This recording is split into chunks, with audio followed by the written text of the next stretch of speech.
اسے امام عالی مقام حضرت حسین ابن علی علیہ السلام کی شہادت کی خبر ملی تو پتھر پر اپنے سر کو مارنے لگا اور اس قدر زخمی ہوا کہ خون سے لہو لہان ہو کر بے ہوش ہو گیا۔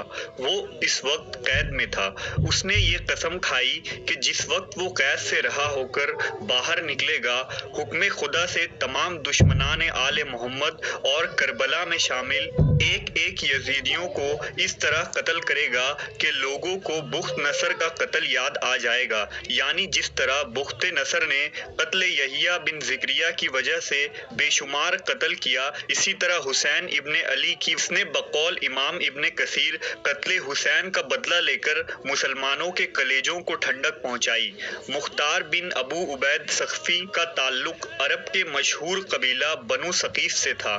اس کی کنیت ابو اسحاق اور لقب کیسان تھا۔ مختار ثقفی پہلی صدی ہجری میں طائف میں پیدا ہوا۔ روایت میں آتا ہے کہ جب وہ بچہ تھا تب حضرت علی نے اسے کیسان کا لقب دیا، اس لیے وہ اس نام سے مشہور ہوا۔ مختار ثقفی صحابی رسول حضرت ابو عبید کا بیٹا تھا، جو حضرت عمر رضی اللہ تعالیٰ عنہ کے خلافت میں جنگ قادسیہ میں بہادری سے لڑتے ہوئے شہید ہوئے۔ مختار کے چچا سعد بن مسعود ثقفی حضرت علی کی خلافت میں مدائن کے والی تھے۔ غرض یہ کہ مختار کا نام و نسب اور تعارف غیر معمولی تھا۔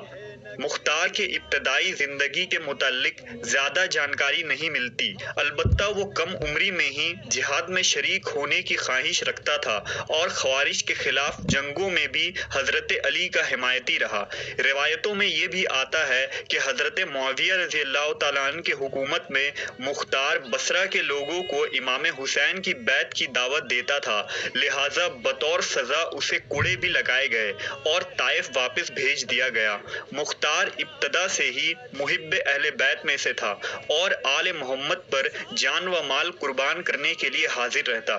جب حضرت امام حسین علیہ السلام کی طرف سے حضرت مسلم بن عقیل اور ہانی بن عروہ کو کوفہ بھیجا گیا تو ان کی مدد کے جرم میں یزید کے ظالم گورنر عبید اللہ ابن زیاد نے مختار کو قید کر دیا۔ پھر کچھ ماہ بعد حضرت ابن عمر رضی اللہ تعالیٰ عنہ کے سفارش سے یزید نے مختار کو رہا کرنے کا حکم دیا۔ رہائی کے بعد مختار کی زندگی کا ایک ہی مقصد تھا کہ اسے اتنی عمر مل جائے کہ اس سرزمین پر موجود ہر اس شخص کو قتل کرے جو کربلا میں امام حسین کے خلاف یزیدی لشکر میں شامل تھا۔ پھر مختار نے حضرت عبداللہ ابن زبیر کے ساتھ مل کر مکہ میں یزیدی لشکر کا مقابلہ کیا اور کوفہ آ گیا۔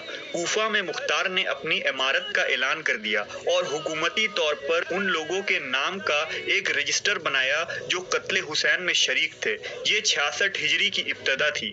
کوفہ کے شیعہ اور موالیوں نے مختار کا ساتھ دیا۔ مختار کہتا تھا کہ خدا کی قسم اگر حسین ابن علی کے قصاص میں قریش کے 2/3 حصے بھی قتل کیے جائیں تو امام پر جو ظلم ہوئے وہ 1 انگلی کے برابر بھی نہیں ہوگا۔ مختار کے قیام میں علی رضی اللہ تعالیٰ عنہ کے بیٹے محمد بن حنفیہ اور امام زین العابدین کی حمایت حاصل تھی۔ مختار نے شمر بن ذی الجوشن، ہولی بن یزید، عمرو بن سعد، عبید اللہ ابن زیاد کو قتل کر کے جہنم واصل کیا۔ مختار کے قیام کے دنوں میں یا لسارۃ الحسین کا نعرہ پورے کوفے میں مشہور ہوا۔